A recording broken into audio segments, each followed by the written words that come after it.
Abba Yahuwah, I just want to thank you, my Father.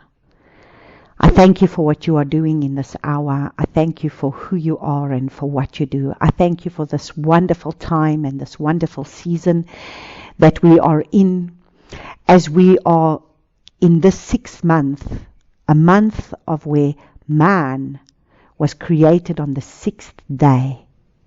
And at the same time, man is flesh, but you are Abba Yahuwah. And you are wanting man to be able to come and surrender themselves completely to you, to be able to be joined with you in your heavenly realm, to be able to come into the 7th month of when the trumpets are going to sound, of when we're going to celebrate a feast of Sukkot, which is tabernacle, where we are going to tabernacle with you. And you are preparing our hearts. You are taking us through this process in this time for us to draw closer to you, for us to be able to come into that time of where we can be seated with you in those heavenly places, to be able to have you now in this time, just like in this chapter 6 of Shemot, of Exodus, that we need to come out of the bondage, out of the slavery, where you want to reveal yourself as El Shaddai in our lives. El Shaddai, the all-sufficient one, the sovereign, the one who is sovereign, the one who is sufficient, the one that will meet us where we at. But Abba Yahuwah, I pray that we will not allow our trials and our tests and our difficulties to keep us in that place of bondage, that we will allow ourselves to be able to break through even those barriers of the things that we know that is difficult for us to overcome. Because the level of truth that is coming now is of a level that we need to make decisions. Are we going to stay where we are, or are we going to take the step to go deeper with you? Because now you are wanting a people that can go into this place of greater intimacy with you. You are looking for a set apart people. You are looking for a people that are called to be set apart, that are going to be a priesthood. As tonight we will look at the tribe that is the priesthood. How interesting that already then Moshe was writing about a priesthood, because this priesthood was going to be important in the days ahead. And so Abba Yahuwah, through this chapter, we realize that nothing has changed. You are looking for a set-apart people, a bride that you have made a covenant with. And you are looking for her to be able to come and dwell with you in your promised land. But that is decisions that we need to make in order to cross over into that place of saying, I will follow you. I will surrender. I will be like the eagle that will spread out my wings and surrender and allow the Ruach, your Ruach, to lead me into that place of intimacy with you, where nothing else matters. Nothing else is going to be important. All that is going to be important is the fact that I can walk, talk, and move as you lead, guide, because it's all about you and your kingdom. But Abba Yahuwah, we see what happens when trials and tests and difficulties and hardships are in our lives. And that is why we have these scriptures, in order to reveal to us the areas in our lives that become stumbling blocks for us not to go forward. because of pain and because of hurt, we will many times stay in that place of bondage when you are wanting us to be set free. And so, Abba Father, I just want to thank you that we can come now and we can surrender ourselves as you going to come by your Ruach, to be able to open up these scriptures to us, to be able to take us into a deeper understanding of these scriptures, because this is your Torah. This is your instructions, that which you are teaching us, for us to be able to learn from those that have gone before us. They are there as instructions for us, because these people are being instructed by you and taught by you, and we need to be instructed and taught by you. And their mistakes are our mistakes, and therefore we can learn from that. And so I thank you, Abba Father, for that which you revealed to us in this time, so that we may be those yielded and surrendered vessels, allowing you to be able to have your way. I praise and I thank you for all that you will do tonight. In Yeshua's name, amen. Praise Abba. And so we start to read in Exodus chapter 1. As last week we really had a look and we saw how Moshe was speaking to the children of, he went to speak to the Pharaoh, and he told the Pharaoh to be able to let his people go, because they need to go and worship in the wilderness for 3 days. He wanted them to be able to go and worship the Father. They were to go and offer him an offering. They were to go and worship him. See, Father is still in this day and age looking for a set-apart people that will worship him the way he wants to be worshipped, because they were to go and have a feast for him. And so this is what they go and they tell the Pharaoh. So what does the Pharaoh do? Well, obviously these people don't have enough work to do, so I'm just going to increase their workload.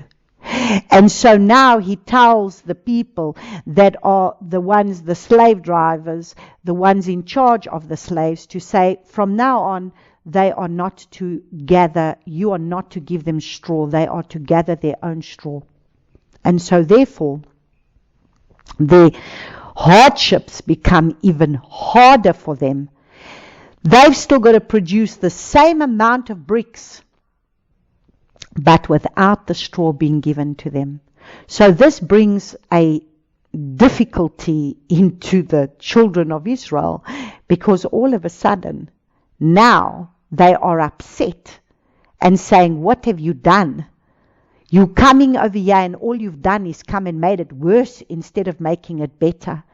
And so how many times in our lives, when we take a step in the right direction, when we take a step in order to go in the direction that the Father's got for us to go, immediately opposition comes our way. Immediately the enemy comes and wants to tell us that, wow, if we're going to do this, we are going to be able to have hardships and difficulties and trials and persecutions, because the minute you want to do what is right, how many people, they take a step in the direction of where the Father wants them to go, to become obedient to the word, and the minute they want to be obedient to the word, what happens?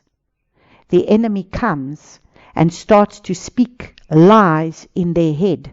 And they use people around them, because they start to speak to other people, and other people give them counsel that will be contrary to what the Father is wanting. And so it's not to say that just because you take the step to be able to follow the Father, that all of a sudden it becomes a bed of roses. As a matter of fact, generally, when you want to go in the direction that the Father wants you to go, it starts to become difficult, because the enemy wants you to throw in the towel.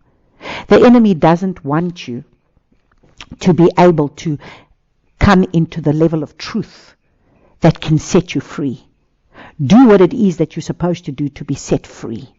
The enemy wants you captive and in bondage and slavery.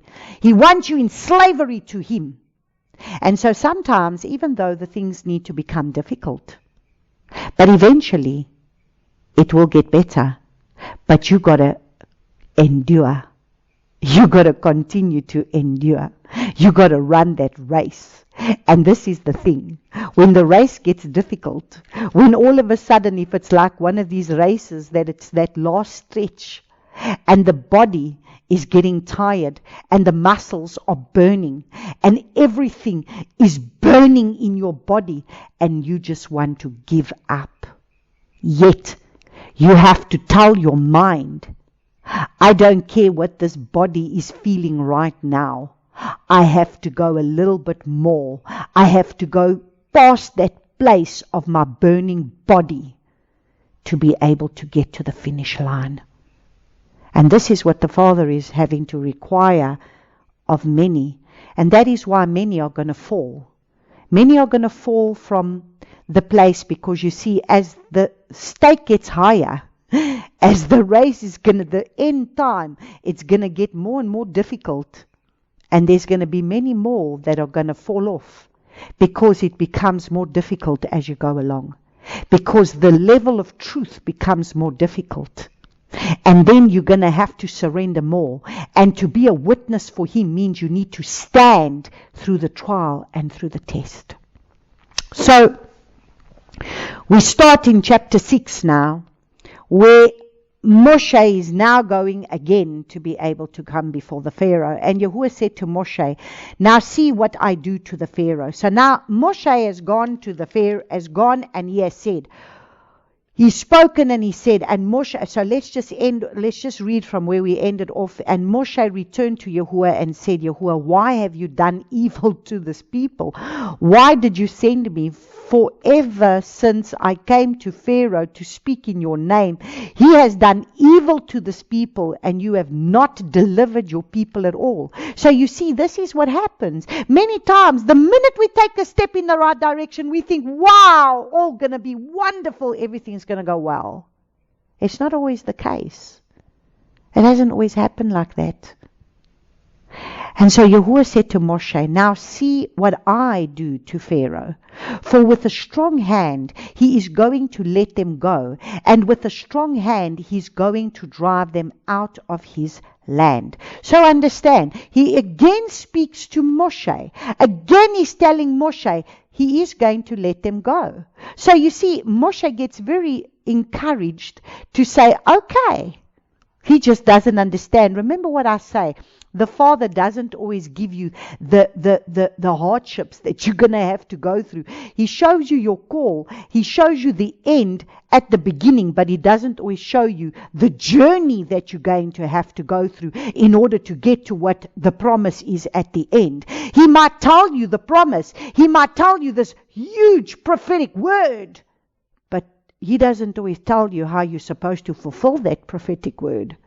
You see, this is the thing. It's those missing gaps that are there that He doesn't always tell you. Because He expects you to be able to walk this path with Him and to endure while you're going. And that's why many people might have these big prophetic words and then they never fulfill them. Is it because the Father didn't speak it? No, it's because we threw in the towel halfway through the process, because it just became too hard. And so he says, and Yahuwah spoke to Moshe and said to him, I am Yahuwah. So understand, He is going to lead them out with a strong hand. He is going to lead them out with this chazak, this mighty, firm, hard, bold, violent, mighty hand. And it's going to be, because right at the end, by the time he gets to the 10th plague, it's going to be with the firstborn having to die. And He's going to show His might and His power. And He's the one who's going to reveal Himself throughout these 10 plagues. And Moshe is just going to have to be very patient with the Father. And so understand, Father requires a patience from us when He's trying to put you through a process, because He's needing you to be able to build a testimony for Him. And normally when he's trying to bring a testimony out of your life, you are going through many tests because he's wanting you to be able to know the one whom you serve. So that you are not confused, so that you don't throw in the towel. He's building a testimony in your life so that everything about your life becomes a witness to who he is, becomes a testimony for him. And so in verse 2 he says, and the Lord spoke to Moshe and said to him, I am Yahuwah. Now he's telling him again. He's reminding him again. Do you remember who I am? I told you, I am Yahuwah. I do not resemble these other gods. I am not these gods of Egypt that you people have been praying to. I do not have anything to do with Ra and all these other gods, the sun god and all these other gods that they have put their trust and their faith in. I am Yahuwah. There's only one Yahuwah. I am Yahuwah. And again, he tells him his name. This is the name that is above any other mighty one. He is above everything. Whatever it is that will stand against him, he is going to be above it. And this is what the Father is going to reveal himself to the whole of Egypt and to the nations that are going to hear about what has happened. Understand, everything of what the Father is doing in your life is not just for you, beloved of the King. He needs to reveal himself to you so that you can become a witness to those that will be around you, to maybe your family members, to maybe people in your office, to maybe those that will be around you. He is trying to reveal himself through your life. And so in verse 3 he says, and I appeared to Avram, to Abraham. I appeared to Abraham, to Yitzhak, and to Yaakov as El Shaddai. And by my name, Yahuwah, I was not known to them. So understand, this is now when he chooses Moses to say, Moses, to you, I have chosen to reveal my name. Why? Because you see, those other nations, they were not going to have to be able to have my people being delivered. My people weren't being delivered in those nations. But when it comes to these people, these are the people that are going to bear my name. These are the people that are going to know my name. And the nations of the world are going to know my name. Because through you, I'm going to make my name known. And I'm going to make my name known to this mighty nation. That you must understand, by this time, because of everything that happened with Joseph and the fact that this Egypt was the mightiest nation, this was the most powerful nation. Remember, they were the bread basket for the nations of the world. They were the ones that had all the power. Remember, the people were selling their possessions. The people were selling their land. The people were giving everything just to be able to get food. So this nation has become a very, very mighty, powerful nation. And what happens when the power gets to your head? Pride and arrogance goes with the pride. You've forgotten that it was actually because of the Yahuwah, that was the one whom Joseph served, that was the one that was helping you, because he's the one that interpreted the Pharaoh's dream, that helped the Pharaoh to be able to do what needed to be done. So you see, by this time, this Pharaoh is in much arrogance and pride. And so when the arrogance and the pride levels go up, then you think it's your power and your authority and your might, and now you want slaves of the very people that helped you in order to be able to have the riches that you have. You see, and the Father sees all these things. And so he appeared to them as El Shaddai, but by my name, Yahuwah was not known to them. And that is why the Father now needs to reveal his name. Because when Yeshua comes, all the nations of the world are going to know the name. That he's not God, that he's not Lord, but that he has a name. And by that name, he shall be called. The same as when Yahushua comes, he's not coming as one that is seen as weak. He's going to come as Yahushua in the name of the Father, because the Son will have the Father's name in him. And so he appeared as El Shaddai. He is Almighty Yah. He appeared to them as El Shaddai. He appeared to them as Almighty Yah, the all-sufficient one, the overpowering, meaning Yah. And it means Yah will do what he purposes to do. So El Shaddai is the one. Yah will do what he purposes to do. And he has a name, and his name is Yahuwah, the Almighty One who is enough. He is more than sufficient to meet any needs. He is power and provision. He sustains, he nourishes and protects. He takes my weaknesses and gives me strength. He takes my inadequacies and resources and in his and gives me his sufficiency. And he uses them for his great and powerful purposes. He takes my weaknesses and he will use it for his great purposes.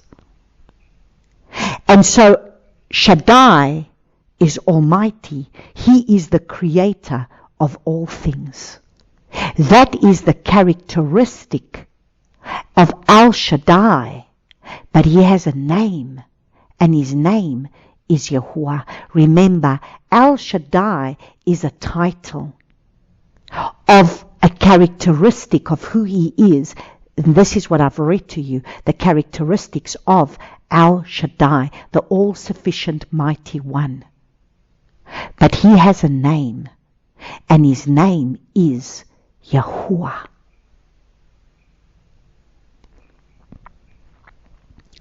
And so he is going to reveal himself by his name because he is sovereign and powerful. These nations don't know him, and he wants to make himself known through the Israelites to the nations of the world. Abba chooses a person to make himself known in a family, in a community, in a company, to show that he is sovereign and he is in control. We have lost that mightiness, that almighty Yah. We have lost it. Because why? We make him a Yah of just to our level of saying, well, he's love. So because he's love, he's not sovereign. He's not going to be mighty. But if we read through the prophets, we see that in his sovereignty, wow, in his sovereignty, he will unleash his judgments because he's sovereign. He cannot allow people to continue in their wickedness. He is sovereign, and he is just, and he is upright, as much as he's loving, he's merciful, and he's kind, but he's also just. And so this is why we want to accept everything. We want to accept sin. We want to accept everything, and we want to put him in our box and say, well, this Yah that I serve must be in my box. But the Father is about to reveal to Moshe and to everybody that he's not in anybody's box. He will do things in his way. And so we continue to read. And he says, and I have established my covenant with them to give them the land of Canaan, the land of their sojourning in which they have sojourned. And I have also heard the groaning of the children of Israel, whom the Mitzrites are enslaving, and I have remembered my covenant. So do you see? He is the one that has seen what is going on. He is the one that wants to establish his covenant. He has heard their crying out to him. If you have a covenant with him, he is there for you. He will help you. He is the one who sees. He is the one who hears. And at the appointed time, he is the one who answers and delivers. The only thing is he doesn't do it in your timing. And this is the problem. When he doesn't do it in my timing, I get a little bit irritated, and then I take matters into my own hands, and then I want to start to flap my wings, as opposed to allowing myself to soar with the wind of his ruach. And so, so he says, say therefore, verse 6, say therefore to the children of Israel, I am Yahuwah, and I shall bring you out from under the burdens of the Mitzrites, and shall deliver you from their enslaving, and shall redeem you with an outstretched arm and with great judgments. So do you see, he delivers you, but sometimes it's going to take great judgments. So the people are going to go through great judgments. The people of Egypt are going to go through great judgments while he's going to have his outstretched arm. So understand, he's merciful and he's kind. But at the same time, he's still going to bring about judgments. And this is the side that we don't always want to see of the Father. We don't always want to see that the Father is at a place of where he wants to bring deliverance to us. He wants us to be delivered.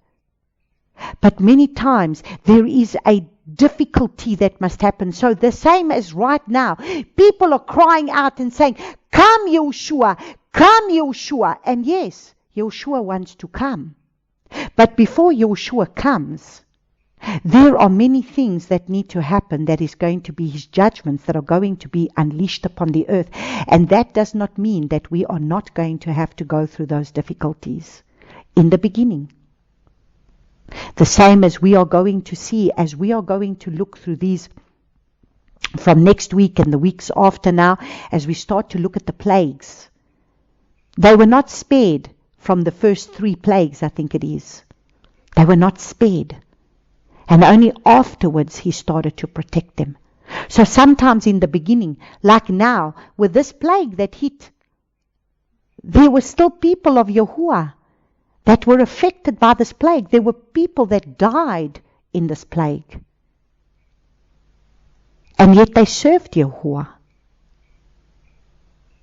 And so the Father is doing his work, and he will allow what he needs to allow in order to do what he needs to do. And this is the problem. Too many times people want to put him in a box and say, this is how he needs to act. This is how he needs to go about doing things. And this is what we're going to understand, that he's not going to do things the way Moshe is expecting.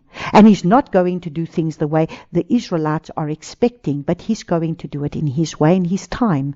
And that's why I'm saying he sees what you go through. So if you are going through hardships and you're going through difficulties, many times we want to pray these things away. But we must understand he will allow us to go through these difficulties in our lives because it is birthing in us the character of Yahushua, and for the ministry work that he's got for us to do in these end times. He doesn't need a bunch of rebellious people, which is what we're going to continue seeing with these Israelites. You see, if he keeps just answering your prayer and he takes you out of every little hardship that you go through, you have no backbone and you cannot stand. We become like spoiled brats. You know, it's like when you take a child that gets given everything. Everything gets given to them in a silver plate. They struggle with nothing. They don't know how to cope with hardships in life because they haven't had to stand for anything. So when we go through those hardships in our lives, it's good for us Because why? It's solidifying our relationship with the Father, and it's helping us to turn more to Him as the one who needs to deliver, the one who needs to help us. And so He will deliver. So you see where He says, say therefore to the children of Israel, I am Yahuwah, I shall bring you out from under the burdens of the Mitzrites, and shall deliver you from their enslaving, and shall redeem you with an outstretched arm and great judgments. And so He will deliver. Wherever the enemy has enslaved us, in the areas in our lives where we are enslaved, He wants to deliver us. He wants to deliver us from the enslavement of the lies, of the doctrines of the demons where we are still bound. And He wants to deliver us from those areas in our lives where we are still bound by hurts and pains and things that are there. He wants to deliver us. And the enemy comes in areas in our lives where we are burdened by the enemy. There are areas in our lives where we carry these burdens, where we have, and especially when there's no truth in our lives. But the Father wants truth. He wants the truth of His word to come in and to set the captives free. And He redeems us with an outstretched arm out of that place where we are captive and bound by the enemy, many times in the areas of where we have no truth, because the enemy has us enslaved to lies in our lives that have an open door where the enemy brings an onslaught against us. But there are judgments, and sometimes those judgments are His truths. So when His truths comes, when His right rulings, His judgments are His right rulings. When His right rulings come, it comes to separate the bone from the marrow. And now there is a decision that needs to be made to say, I either accept this truth or I don't. And this is what He needs to do to separate the truth from the lie.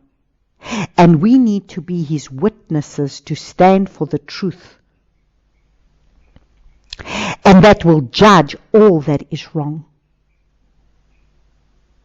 So when we stand for the truth, then that truth is the right ruling that stands for others in where they are wrong. Because we've had to stand and overcome. Verse 7, and I shall take you as my people, and I shall be your Eluah, and you shall know that I am Yahuwah your Eluah, who is bringing you out from under the burden of the Mitzrites. So understand, He's the one who is bringing us out. I shall take you as my people. He wants to take them as His people. He wants to take us as His people. Here is a covenant that He's making with them. He wants a marriage. He wants a people. He wants a people for Himself. One that will serve Him. One that will love Him. One that will obey Him. One that will follow Him. One that will trust Him like a husband wants from a wife. Do you understand? When a man marries a woman, he wants this woman to be able to be there to serve him, to love him, to obey him. She must trust him. She must follow him.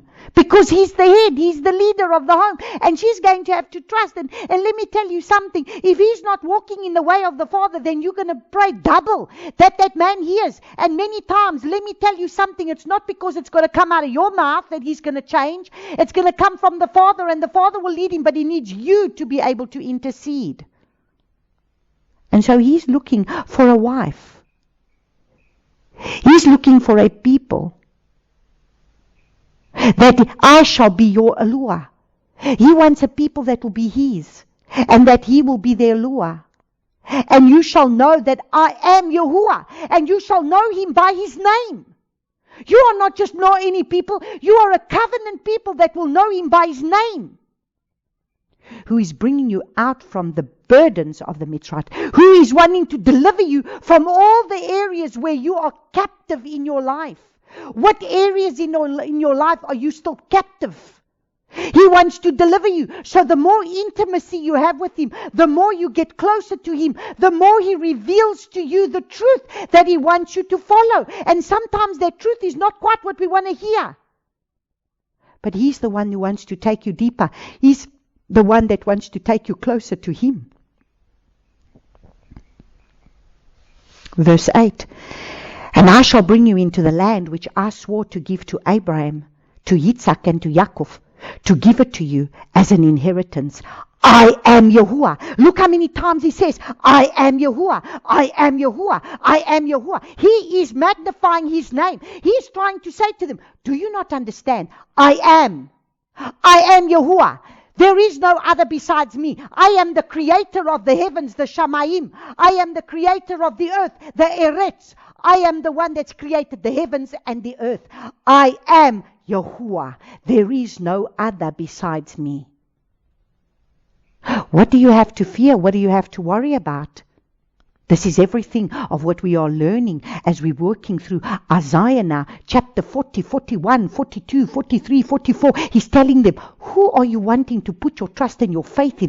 Do not fear. Do not fear. I am Yahuwah. Put your trust and your faith in me. Let me be the one to lead you. Let me be the one to guide you.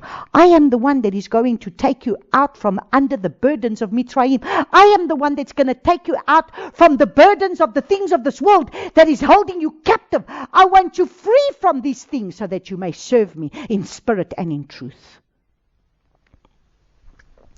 I shall bring you into the land which I swore. So you see, and then he will bring us into our promised land. Nothing has changed. We are still there.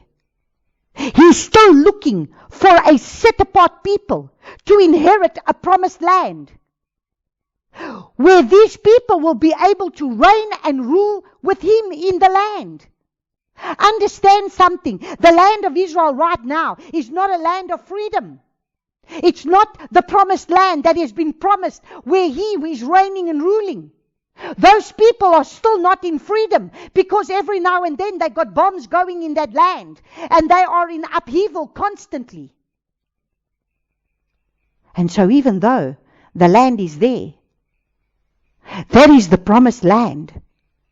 But right now, those people do not serve him the way that he wants to be served. And he's still looking for a people. And that is why when Yeshua comes, he's going to gather us from the four corners of the earth because he is gathering his 12 tribes. Not what man says is the 12 tribes. Not what the rabbis say is the 12 tribes.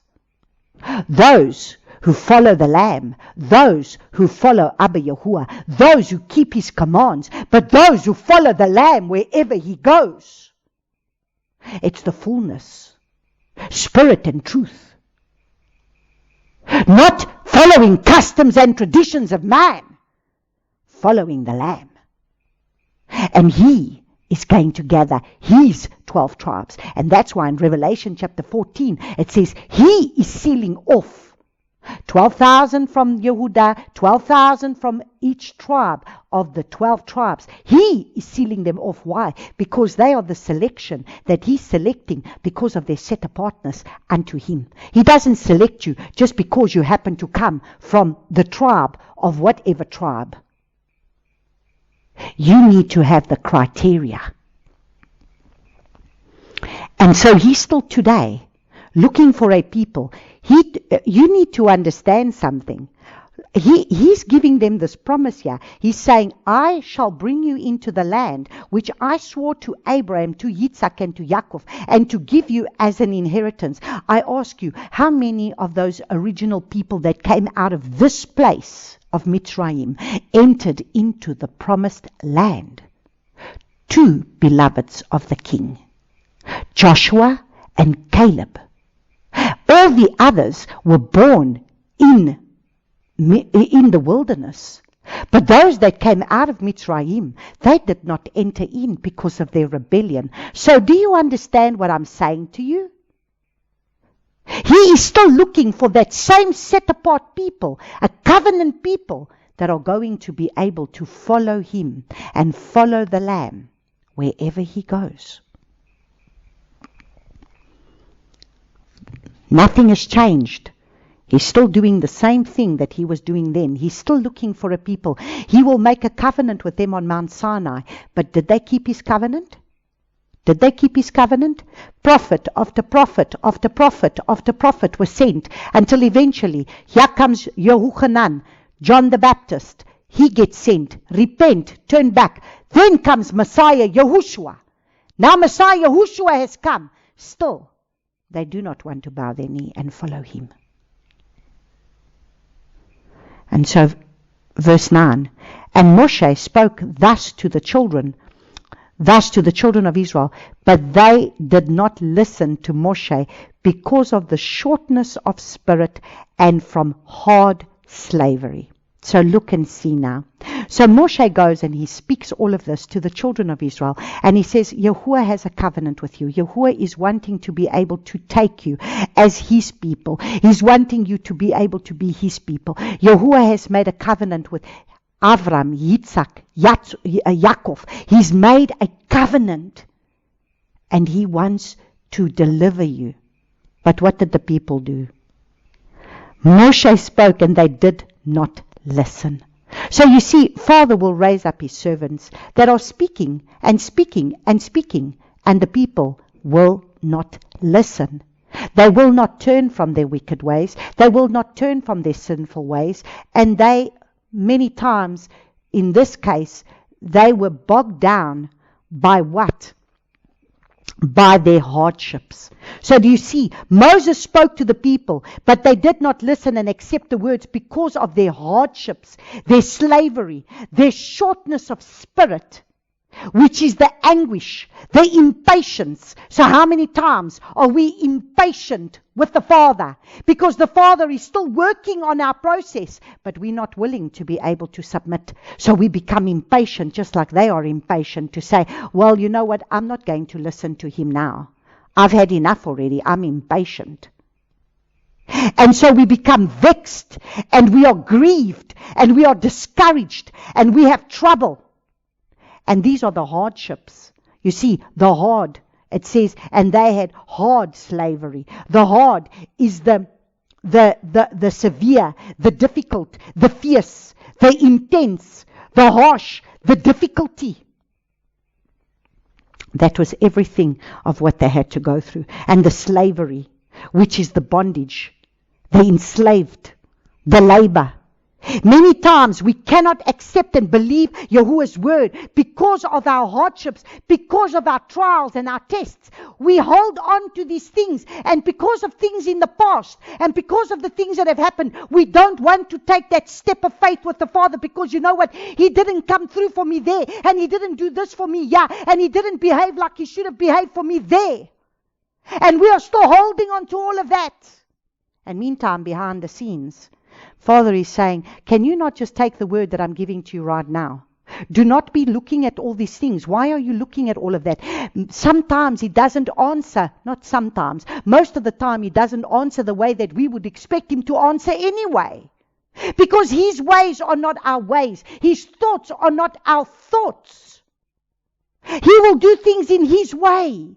But we put him in a box, and we expect the Father to be able to do things in the way that we expect him to do it. We expect him to do things the way we want him to do it. Do you understand? And many times, he doesn't do what we would want. And this becomes difficult for us. And so sometimes those trials and those tests just become too much for us. And then we think someone comes and brings a word, and then we still don't want to accept the word that the Father is speaking right now, because it's difficult for me to trust him, because he didn't come through for me there, and he didn't come through for me there. And so because of that, it's made it difficult, you understand? It's made it difficult for me to trust him. And so we must understand, we become discouraged because we look at our circumstances, not at the one who he is. That's why you've got to understand, you are not to be able to believe in him and trust him because of what he's going to do, but because of who he is. He is sovereign. And despite whether he answers your prayer or not, you are still to trust him, to believe that he will do what he says he will do. Because if he said that he will do it, it just might not be the way you expected it. It might just not be in your time. And so he will do what he needs to do. But we go into unbelief. This is our problem. You see, we go into unbelief. And many times we don't take a step because of our own hurts, because of our own pains. And we're going to look at that. We're going to look at that right now. We're going to look at that. Many times we do not take a step going forward because of our own pain, because of our own hurt, because of where we've been hurt, where we've had hardships and trials and things, and this has left scarring in our hearts, scarring in our character, and now we struggle to be able to trust the Father. So we see, and Yahuwah spoke to Moshe saying, "Go in, speak to the Pharaoh, sovereign of Mitzrayim, to let the children of Israel go out of his land." So now understand something. Now he's saying, go. He's saying to Moshe, go speak to the Pharaoh, sovereign of Mitzrayim, to let the children of Israel go out of his land. Now listen to verse 12. And Moshe spoke before Yahuwah, saying, "The children of Israel have not listened to me. And why would the Pharaoh listen to me? For I am of uncircumcised lips." Wow. What do we get here? How many of us respond just like Moses responded now? Oh, I am one that is so guilty of this. Oh, I'm so guilty of this. Just hear what he said. Go and speak what I told you to speak, my child. My father, Abba Yahuwah, I can't say that. Because when I say that, they're going to not accept it, Father. And then they're going to turn against me, Father. Look and see what happened here with this one. Look and see what happened there with that one. Look and see what relationship I lost here with this one. Look and see what happened there, Father. Now you want me to go and speak this again. Father, I cannot do this because at the end of the day, they're not going to accept what I got to say. Because look and see what has happened in the past. How many of you are doing what I do? Because this is where I've been. And this is my pain. And this is my hurt. Because you see, because of the rejection of so many times where you speak up truth to people and you want to help them by giving them truth. And who do they turn against? They turn against you. It's not the word that they're going to turn against because the word is the word. But you are the messenger. But who will they shoot? They shoot the messenger because the messenger is the problem. But yet at the end of the day, you are just speaking what the word says. And you are wanting to help them because you love them. And then what happens? They come up against you. And that leaves scarring in you. And that leaves pain in you. And so the next time you got to do it again, you think twice about it and you're thinking, no, maybe I shouldn't speak up. Because you know what, the last time I spoke up, it just caused a little bit of a problem. Nobody wanted to listen. And, you know, people didn't want to listen. And look at what came out of that. No good came out of that. Oh, they did this to me and they did that to me and then they persecuted me. Well, isn't this exactly what Moshe is doing here? And then he says again, well, who am I to speak this anyway? Father, who am I? And this is what I say to him. Father, who am I? Who am I to be able to go and say that to this person? This is a mighty person of Yahuwah, and now you want me to go and bring them a word. Father, who am I? Who am I to go and be able to go and bring correction or do what it is that you tell me to do? Because at the end of the day, who am I to be able to do this to this mighty prophet? Who am I, Abba? Do you understand? And this is exactly what we do. But why? Because at the end of the day, when we've done it before, there has been a pain. There has been a hurt. There has been a scarring that has happened in your life because of when you have brought truth. And now when you got to do it again. Now understand, Moshe is going to go through a process. Oh my goodness. He's going to have to be delivered by the 10th time. Because he's going to go through the process over and over and over until eventually he's going to get it right. And you see, that's what the Father will do with us. He will keep putting you in that same process. You're going to go around your mountain, and you're going to go around your mountain, and you're going to go around your mountain until you're eventually going to get to the place of saying, okay, well, look, you know what? So what? I've already lost this one. I've already lost that one. But you know what? I am now going to want to be obedient to my Father, because it doesn't matter what is going to happen. It doesn't matter what they say. It doesn't matter what they do. But I am wanting to please Him. And this is what He was going to do with Moshe. See, Moshe right in the beginning now, he's already gone the first time. Now he's going to go the second time. And he's already getting flack from the people now. He's getting serious flack from the people to say, what are you doing? We don't want to listen to you. You have just made our life worse. You have not made it better. So you see, when truth comes, sometimes it makes it worse. But what you don't understand is that it's actually, in the long run, got everything to do with your walk with the Father and what He's doing in the future. So you might not want to listen to what is going to have to be said right now. And you're going to kick up against it, and you're going to scream against it, and you're not going to want to accept it. But I tell you something, if you truly love the Father and you truly surrender to the Father, you will understand that it's going to be worth your while in the end. Because it's what you wanted anyway. You are the one crying out for intimacy. You are the one crying out to know Him more. You are the one that wants to draw closer to Him and truly wants to know Him. Well, I'm sorry, you cannot get there without going through the process that it's going to take for you to get there, because He's got to clean you up. Because there's many things in us that keep us captive and bound to not be free. We need to be free people to serve Him. We need to soar like the eagle in the freedom, with the wind of the Ruach beneath our wings, taking us higher into the higher levels with the Father. And therefore, He's trying to set you free from all these things that are keeping you captive and bound. And He's not going to take your excuses. Well, you know, Father, who am I anyway? My child, it's not about who you are. It's about who I am. It's about the truth that I'm telling you to speak. My child, do not worry about what they think of you or what they say about you. Be more concerned about what I think of you and what I say to you. Be more concerned that you don't want to be a rebellious child before me. Who are we trying to please anyway? The people or the Father?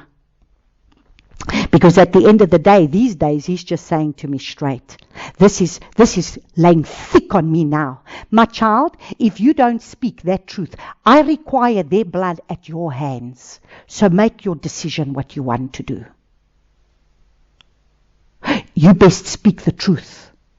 Because if you don't, I will remind you, they went astray. You were not willing to speak the truth because you wanted to be able to spare them and not tell them the truth. But by sparing them, you're allowing them to go into destruction. I want you to think about that when you need to speak to someone and you don't want to. Let Him give you Ezekiel chapter 3, like He keeps giving me Ezekiel chapter 3. You are a watchman, my child, and you got to warn my people. And if you don't, I will require their blood from your hands. Verse 13. And Yahuwah spoke to Moshe and to Aaron and gave them a command for the children of Israel and for the Pharaoh, sovereign of Mitzrayim, to bring the children of Israel out of the land of Mitzrayim. So here we see, He gives them a command and He tells them, now let the people go.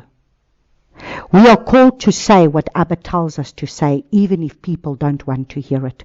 You might say it, not for many. You see, let me explain something to you. You know, even sometimes, you know what, I might speak something that's difficult. And then we lose people while we go along, you know. People want to hear truth and other people don't want to hear truth, and then they fall off. But let me tell you something, and this is something that the Father has spoken to me. My child, even if you go just for one, even if there was only one that had to hear and was set free, it's one that's come out of the enemy's clutches, one that has been set free. So even if you speak just for one, then that is what I need you to do. And so, what excuses do we make?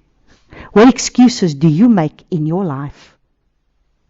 Because Father speaks a word. Father tells you something. People have spoken things, but you are still bound by those areas of pain because this person said this and this person said that, and I don't want to go do this now because you know what? I've been down this road before. I know how this is going to turn out. I already know what's going to happen. It doesn't matter, because at the end of the day, if the Father wants you to be able to speak however many times, you are going to have to speak it, whether people want to hear it or they don't. But you see, many times we respond. See, the Israelites are responding out of their pain, out of their hardships, out of their trials. They are in trials, they are in hardships. It's difficult for them to believe anything that the Father's saying right now. Moses is now responding to the Father out of his pain, of what he's taking flack now from the people. He's getting lip from them. And now he's saying, who am I anyway, Father? Now he's making an excuse to say, who am I? I've got uncircumcised lips. But the Father's already told him, I will use your mouth. I will put the words in your mouth that you are to speak. And besides, if you don't speak, you speak to Aaron and Aaron will speak on your behalf. But my message is going to go forth. And they will hear. Because it's not about any of you here. This is about me. I am wanting to reveal myself. I am going to reveal myself to the nations and to this nation and to this prideful Pharaoh and to all these people that have exalted themselves and serving all their gods. I am going to come up against every one of their gods for them to see that I am Yahuwah. So let this be an encouraging word for you today. Let this be a word that you take with you today. What excuses are you making? Where do you find yourself today? What is it that the Father has spoken to you that you're not willing to maybe take that step because of hurts and pains of the past? Just like the Israelites. The trials and the tests have been so many, and it's brought such scarring that it's so difficult for you to just hold on to the hem of his garment and just trust him. But he's saying to you today, be like the eagle that surrenders itself to the winds of my current, of my Ruach HaKodesh, and allow me to lead you in where you need to go. And I will take you into the heights that you cannot go yourself with your flapping wings. Your flapping wings, the works of your flesh, the works of your arms, of your flapping wings, is not going to take you to where I want you to go, because your flesh cannot dwell in my presence. I need you surrendered in your Ruach, in your spirit man, so that my spirit works in you and through you to be able to do the work that I have for you to do. Praise Abba Yahuwah. Thank you, Abba Father, for your word, my Father. Thank you for this mighty, powerful word that you are speaking to us in this hour, Father. Forgive us, Abba. Forgive me, my Father. Because just like Moses, that is me. When I also stand before you and I say, Father, who am I? And it's only because of the pain and the hurt of that which has happened. And Father, like me, there are so many. Family members have stood up against them. Friends have stood up against them. So many people have lost friends and family members, and they have been persecuted and hurt by so many people. and the trials and the tests from the things that they've had to go through, just because they take the step in the right direction, just because they're following you and they want to do what's right in your eyes. The trials and the tests have been there. It's been difficult, it's been hardships, and they are tired and they feel like they cannot go any further. But Abba Yahuwah, you are the one who sees. You are the one who hears. And you are El Shaddai. You are the all-sufficient one. You are the almighty El. And you are the one that is going to deliver at your appointed time. And what we do not understand is that many times we need to go through these things because you are equipping us. You are strengthening us. You are making sure that you are raising up witnesses that are going to have to stand for you and for the glory and the honor of your name. And Father, how many times, and I'm so guilty of it, Father, we will rebel against what you want because of fear and the fear of man, and because of what has been, of what has happened, because of what man has done. Yet we are not here for men. We are here for you. We are here to bask in your presence. We are here to do what you want us to do. And you want more than anything to set us free. And that is why these things are sometimes difficult and we don't understand them. And we squirm and we gripe and we moan and we complain. But yet we do not understand that many times these things are necessary to be able to raise us up to become the mighty men and women that you have created for us to be. And so I thank you, Father, for this word. I thank you, Father, that we can have your word to be able to be a light for us, to see a magnifying glass in our lives, to see where we stumble and where we fall, and where we can learn, and where you are so patient with us, Father. You are so patient with us, and even though we stumble and we fall, you pick us up again. And again you're wanting us to fly. And you come and you take us again, and you will hold our wings so that eventually we can catch that current again and go and fly. And so I thank you, Abba Father. You are so powerful and so mighty and so loving and so kind. And you are sovereign. And you truly want to come and set the captives free. And so I pray, Abba, come and help us in those areas where we are still so bound. And come and bring the healing balm of Gilead in those areas in our heart where we still pain at times.